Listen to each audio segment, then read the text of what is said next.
Assalamualaikum warahmatullahi wabarakatuh. Saya dapat tugas dari kewirausahaan lanjutan, tugas laporan hasil studi lapang mata kuliah kewirausahaan lanjutan. Nama saya Muhammad Bujaromi Al-Khotib, NPM 217 01081420. Perkenalkan, nama pengusahanya yaitu Mas siapa? Adi Safitra. Mas Adi Safitra. Usaha apa, Mas? Jus. Usaha jus. Ya, saya akan memberikan beberapa pertanyaan. Yang pertama yaitu sejarah singkat berdirinya usaha Masnya sendiri gimana?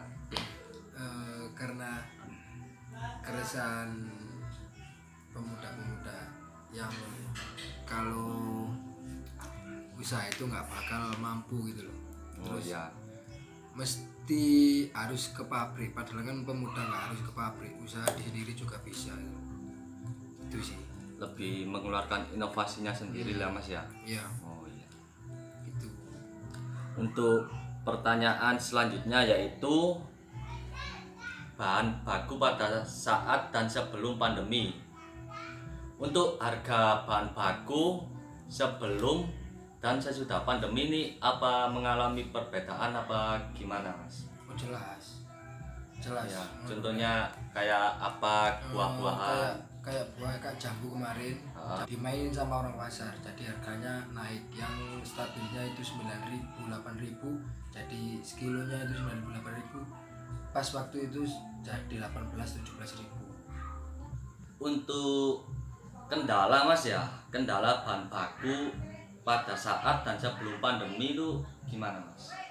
Untuk kendalanya yang kemarin itu gula yang hampir 20.000, terus sama langkahnya buah. Langkahnya Bu. Iya, untuk kendalanya ya cuma itu sih. Langkahnya itu memperoleh apa harganya itu, Mas? Harga sama memperoleh. Harga sama memperoleh. Untuk memperolehnya kalau pandemi gini dari mana, Mas? Apa tetap Dikirim, cuma dikirim nggak sesuai pesennya. Kayak jambu kan, peti satu peti, pesennya itu 15 peti, cuma dikasih cuma 5 peti. Orang kan jadikan berebut. Lah yang pengusaha juragan itu, mainin harga gitu. oh berebut, akhirnya orang-orang berani ambil harga mahal gitu, Mas? Iya, itu demi dapat buah itu. Iya. Itu sama gula kemarin yang 18.000 itu sih. Oke, selanjutnya metode permodalan sampai modal itu gimana, Mas? Rahasia dapur itu, Mas. Oh, rahasia dapur itu, Mas. Mulai Ya, nol ya, itu. ya, nggak apa-apa. Pekerja, Mas ya, perlakuan pengajian harian atau bulanan atau berdasarkan target, Mas? Biasanya sih ya nggak mesti namanya jualan, kita nggak ada target gitu sih. Oh, berarti Masnya nggak ada itu ya, karyawan? Nggak ada karyawan, kita mulai dari pasar, pengambilan barang, juicer, pokoknya mulai dari buka sampai tutup kita sendiri. Oh, sama sendiri, Mas ya. Iya. Takutnya kalau rekrutmen karyawan yang pertama, takutnya ya kayak kan namanya jualan kan, Iya, orang kan nggak jualan. mesti, takutnya ya rugi gitu. Itu rugi buat bayarin karyawannya. Nggak pasti. Ya, Iya, ya. Untuk peralatan atau mesin, Mas ya, yang digunakan dalam proses produksi atau peralatan yang digunakan dalam menjalankan usaha itu apa saja, Mas? ya cuma juicer, pisau gitu, Gerobak gitu, Mas ya. ya gerobak gitu sih.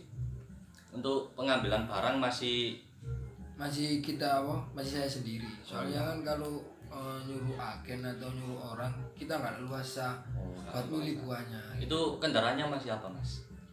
Kendaraannya kita sendiri, Sepeda motor? Iya, sepeda motor, bawa kayak kalau orang Jawa Tas. rengkek, Ya. kalau orang Jawa bilangnya rengkek gitu sih. metode penjualan di saat pandemi ini gimana Mas? Apakah offline itu caranya gimana? Apakah online itu lewat apa gitu Mas? Kita tetap offline, tapi dengan menjalankan struktur apa kemarin yang suruh pakai sarung tangan, Oh, terus masker gitu, Cuci tangan. gitu, cuci tangan, Cuci tetap tangan. gitu. Di depan gerobak itu ada tempat buat cuci tangan, tetap seperti itu sih. Kalau online Berarti sih nggak ada. harus memenuhi persyaratan protokol gitu, Mas, ya? protokol COVID kemarin itu. Untuk izinnya usahanya Mas, itu gimana Mas? Apakah ada merek atau label halal atau yang lainnya? Untuk tempatnya dulu aja Mas ya, tempat perizinannya dulu itu gimana? Kalau tempat perizinannya kita udah izin sama warga sekitar atau tempat-tempat sekitar. Ya, ya. Untuk perizinan halalnya ya kita udah konfirmasi sama warga di situ gitu loh. Ya. Warga di situ kalau benar-benar itu halal gitu loh, layak untuk dikonsumsi. Konsumsi. Itu sih. Kalau untuk perizinan skala besar-besaran kita kan cuma pengusaha kaki lima kecil, belum punya cabang juga. Ya jadi ya kita nggak berani gitu untuk buat perizinan skala besar kayak gitu. Itu sih cuma izin ke warga-warga sekitar, ngasih tahu kalau kita ini jualan kayak gini, apa-apalah gitu katanya. Ya udah sih nggak apa-apa, diterima kok. Warganya juga welcome kok. Ya, ya. Untuk di lingkungan sekitar usahanya itu Mas, apakah ada pesaing jus itu Mas?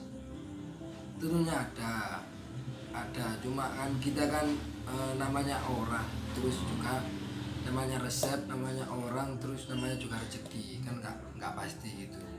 Tetap ada pesaing, di mana juga tetap ada, cuma kan orang kan percaya mana, lebih suka yang mana, terus rezekinya sampai mana, yang berapa gitu kan. Apakah ada kelebihan dari pengusaha jus di lingkungan tersebut punyanya sampai Mas? Kelebihannya sih ada lah pastinya. Kita kan nggak irit sama buah gitu loh. Artinya ya Rasa Mas.